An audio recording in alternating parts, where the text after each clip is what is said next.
Hello everyone, आज के इस वीडियो में हम पढ़ने वाले हैं क्लास 12 रसायन विज्ञान का बहुत ही इम्पोर्टेंट टॉपिक जो है स्वर्ण संख्या, या इसे हम स्वर्णांक के नाम से भी जानते हैं। तो क्या होता है आज के इस वीडियो में हम जानेंगे और मैं आपको विश्वास दिलाता हूँ कि बहुत ही आसानी तरीके से आपको समझ में आएगा। तो चलिए हम समझ लेते हैं। तो यहाँ पे हमें सबसे पहले पढ़ना है स्वर्ण संख्या।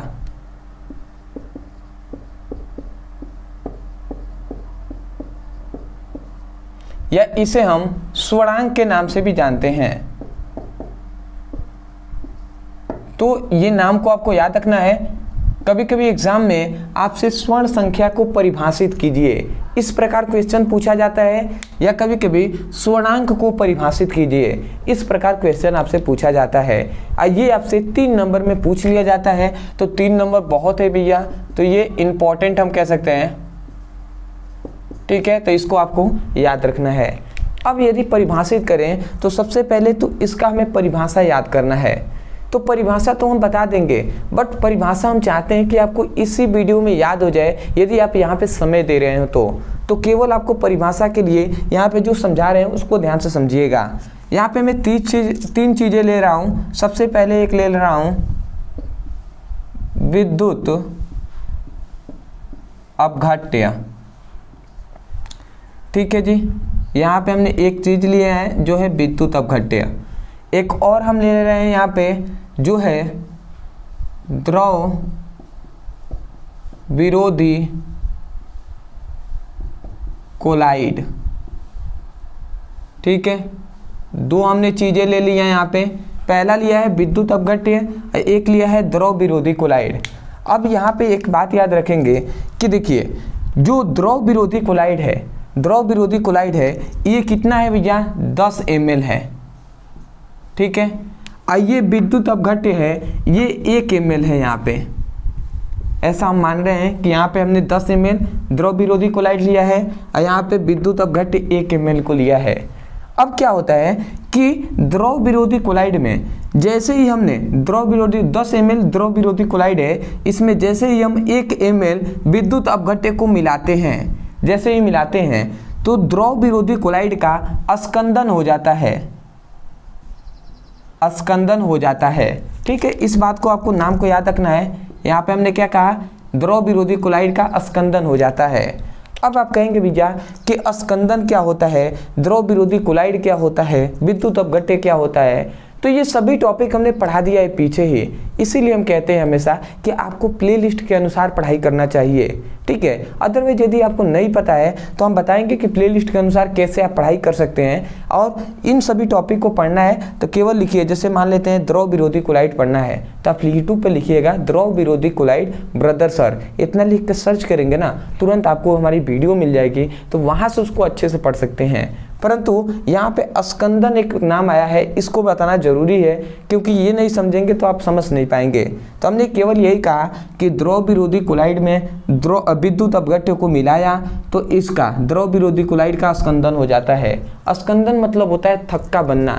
थक्का बनने का मतलब समझ रहे हैं? जैसे कि दूध में आपने नींबू को, दूध गर्म कर रहे हैं, उसमें नींबू आपने डाल दिया तो दूध फट जाता है, और जब दूध फट जाता है तो पनीर बनता है। तो पनीर में क्या होता है? दूध के पार्टिकल्स आपस में गुच्छा बना लेते हैं, इकट्ठा हो जाते हैं, तभी तो पनीर बनता है ना। तो गुच्छा बनना ही क्या कहलाता है भैया? विद्युत अपघट्य कहलाता है। जैसे दूध से दही बना है, तो जो दही बना है ना, तो वही अस्कंदन हो गया है उसका। तो आशा करते हैं आप समझ रहे होंगे। तो द्रव विरोधी कोलाइड में विद्युत अपघट्य को कुछ मात्रा हमने मिलाया 1 ml, तो इसका अस्कंदन हो गया। अब हमें क्या करना है? द्रव विरोधी कोलाइड के जो अस्कंदन हो रहा है इसको रोकना है, और रोकने के लिए हम क्या करते हैं? यहाँ पर एक हम लेते हैं रच्छी कोलाइड। ठीक है, या रच्छीय कोलाइड को हम द्रव स्नेही कोलाइड के नाम से भी जानते हैं। तो देखिए, अब हमें इसका स्कंदन रोकना है। तो स्कंदन रोकने के लिए हम रच्छीय कोलाइडों की मिलीग्राम में कुछ मात्रा लेंगे। मिलीग्राम में कुछ मात्रा लेंगे। अब हम क्या करेंगे? सबसे पहले जब स्कंदन को रोकना है ना, तो हम इसको पहले नहीं मिलाएंगे, हम रच्छीय कोलाइड को सबसे पहले द्रव विरोधी कोलाइड में मिला देंगे, और उसके बाद जब इसमें मिल जाएगा ये रच्छीय कोलाइड, उसके बाद हम क्या करेंगे? विद्युत अपघट्य को मिलाएंगे, तो अब इसका स्कंदन नहीं होगा। तो स्कंदन से रोक दिया, मतलब द्रव विरोधी कोलाइडों का ये रक्षा कर लिया, किससे? स्कंदन से रोकने के लिए। तो इसी को ही हम क्या कहते हैं भैया? स्वर्ण संख्या कहते हैं। समझ में आ गया होगा? परिभाषा आप क्या कहेंगे वो आप सोच रहे होंगे। तो देखिए, हमने एक मिलीग्राम में कुछ मात्रा को इसमें मिला दिया तो इसका स्कंदन रुक गया है, तो वो मात्रा ही क्या कहलाता है? स्वर्ण संख्या कहलाता है। तो परिभाषा हम क्या कहेंगे? हम कहेंगे परिभाषा कि रक्षीय कोलाइडों की मिलीग्राम में वह मात्रा जो 10 ml द्रव विरोधी कोलाइड को 1 ml विद्युत अपघट्य के द्वारा स्कंदन से पूर्ण रूप से बचाता है, उसे स्वर्ण संख्या कहते हैं। आशा करते हैं आप समझ रहे होंगे। एक बार और ध्यान से सुनिएगा, क्योंकि परिभाषा हम भले ही यहाँ पे लिखवा दें, आप रट्टा मार कर याद भी कर लें, फिर भी आप एग्जाम में जाएंगे तो उसको भूल जाएंगे। इसलिए मैं कहता हूँ कि ये यहाँ से याद कीजिए और समझ के याद कीजिए, नहीं तो मैं भी परिभाषा लिखवा देता, आप याद करके चले जाते, कोई दिक्कत नहीं थी। बट मैं चाहता हूँ कि आप यहाँ पे समय दे रहे हैं तो आप इसको याद करके ही जाएं। तो आप क्या कहेंगे? एक बार और मैं बोल रहा हूँ, आप क्या कहेंगे? आप कहेंगे रक्षीय कोलाइडों की मिलीग्राम में वह मात्रा जो 10 ml द्रव विरोधी कोलाइड को 1 ml विद्युत अपघट्य के द्वारा स्कंदन से पूर्ण रूप से रक्षा करता है या बचाता है, उसे स्वर्ण संख्या कहते हैं। तो आशा करते हैं आपको समझ में आया होगा। ठीक है, तो मतलब ये क्या कर रहा है? अच्छी कोलाइडों की कुछ मात्रा हम इसमें मिला दे रहे हैं तो इससे ये रक्षा कर दे रहा है। तो परिभाषा हम लिखते हैं, आप क्या लिखेंगे? आप ये लिखेंगे, आप लिखेंगे रक्षीय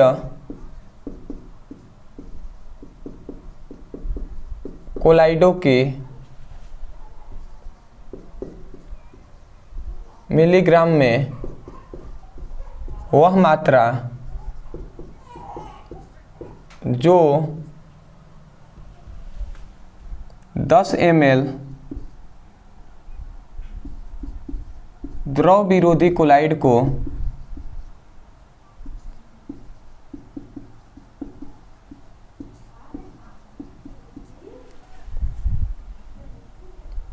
1 ml विद्युत अपघट्य द्वारा 1 ml विद्युत अपघट्य द्वारा स्कंदन से पूर्ण रूप से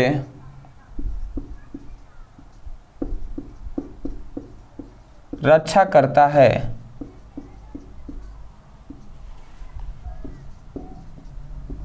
उसे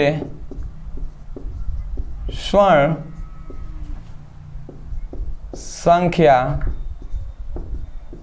कहते हैं। तो यहाँ पे हमने स्वर्ण संख्या का परिभाषा लिख दिया है। आशा करते हैं आप समझ रहे होंगे। हमने क्या लिखा है? रक्षीय कोलाइडों की मिलीग्राम में वह मात्रा, हमने क्या लिखा है? रक्षीय कोलाइडों की मिलीग्राम में वह मात्रा जो 10 ml द्रव विरोधी कोलाइड को 1 ml विद्युत अपघट्य के द्वारा स्कंदन से पूर्ण रूप से रक्षा करता है, उसे हम स्वर्ण संख्या कहते हैं। तो यहाँ पे हमने परिभाषा लिख दिया है। अब परिभाषा को आप याद यहाँ पे से करेंगे। एक बार और मैं अंत में जाते जाते एक बार और मैं परिभाषा यहाँ से भूल रहा हूँ, क्योंकि मैं चाहता हूँ कि आपको दिल से कहता हूँ कि भैया आपको याद हो जाए, क्योंकि याद कराने के लिए तो हम पढ़ा रहे हैं ना। तो याद यहाँ से करेंगे कि रक्षीय कोलाइडों की मिलीग्राम में वह मात्रा जो 10 ml द्रव विरोधी कोलाइड को 1 ml विद्युत अपघट्य के द्वारा स्कंदन से पूर्ण रूप से बचाता है, उसे स्वर्ण संख्या कहते हैं। तो आशा करते हैं कि आपको अच्छे से समझ में आ गया होगा। अदरवाइज यदि आपको समझ में आया है तो वीडियो को लाइक कीजिएगा और हमें कमेंट सेक्शन में ज़रूर बताइएगा कि वास्तव में आपको ये वीडियो कैसा लगा। अदरवाइज यदि आप भी क्लास 12th का फिजिक्स और केमिस्ट्री का चैप्टर वाइज सीक्वेंस में वीडियो को पढ़ना चाहते हैं तो आप हमारे चैनल के प्लेलिस्ट में जाकर वहाँ से क्लास 12th का फिजिक्स और केमिस्ट्री की पढ़ाई कर सकते हैं। यदि आपको नहीं पता कि कैसे हम ढूंढें, कैसे हम पढ़ें, कुछ भी नहीं पता है तो हमारी टीम आपको मदद करेगी। आप नीचे दिए गए नंबर पर व्हाट्सएप नंबर है, इस पर केवल आप मैसेज करेंगे। अब मान लेते हैं क्लास 12th का फिजिक्स और केमिस्ट्री का पढ़ाई करना है तो आप लिखिए class 12th physics chemistry all video link. इतना लिखकर मैसेज करेंगे, हमें टीम आपकी पूरी मदद करेगी। वो आपको प्लेलिस्ट का लिंक दे देगी फिजिक्स और केमिस्ट्री का, तो वहाँ से उसकी पढ़ाई कर सकते हैं। आशा करते हैं आप समझ रहे होंगे। और ये बात तो आप जानते हैं कि जो फिजिक्स है, ठीक है, फिजिक्स में हम ऑल टॉपिक को पढ़ा रहे हैं, ठीक है, सभी टॉपिक को हम पढ़ा रहे हैं चैप्टर वाइज। और जो केमिस्ट्री है इसमें केवल ऑल इम्पोर्टेंट क्वेश्चन को हम पढ़ा रहे हैं, क्योंकि आपसे हमने बताया था पहले कि थोड़ा सा समय हमारे पास कम है, इसीलिए हम केवल इंपॉर्टेंट क्वेश्चन को केमिस्ट्री में पढ़ा रहे हैं, ठीक है। क्योंकि फिजिक्स में ही पढ़ाते पढ़ाते समय बीत जाता है, और ऐसा नहीं है कि आपको लिए पढ़ाया जाता है, ठीक है। क्लास 9th के भी पढ़ाना है, क्लास 10th का भी, क्लास 11th का भी, तो सबको देख कर चलना होता है, इसलिए थोड़ा सा समय कम बचता है। तो केमिस्ट्री में केवल इंपॉर्टेंट क्वेश्चन पढ़ा रहे हैं, ठीक है। फालतू पढ़ेंगे तो अदरवाइज वो भी काम आएगा। फालतू क्या होता है, कुछ भी फालतू नहीं होता है, बट हाँ आपके लिए इंपॉर्टेंट क्वेश्चन पढ़ा रहे हैं जिससे कि आपको बोर्ड एग्जाम में अच्छे नंबर से पास हो सके। तो चलिए दोस्तों, आज के लिए इतना ही, मिलते हैं एक बेहतरीन टॉपिक के साथ, तब तक के लिए धन्यवाद। जय हिंद, जय भारत।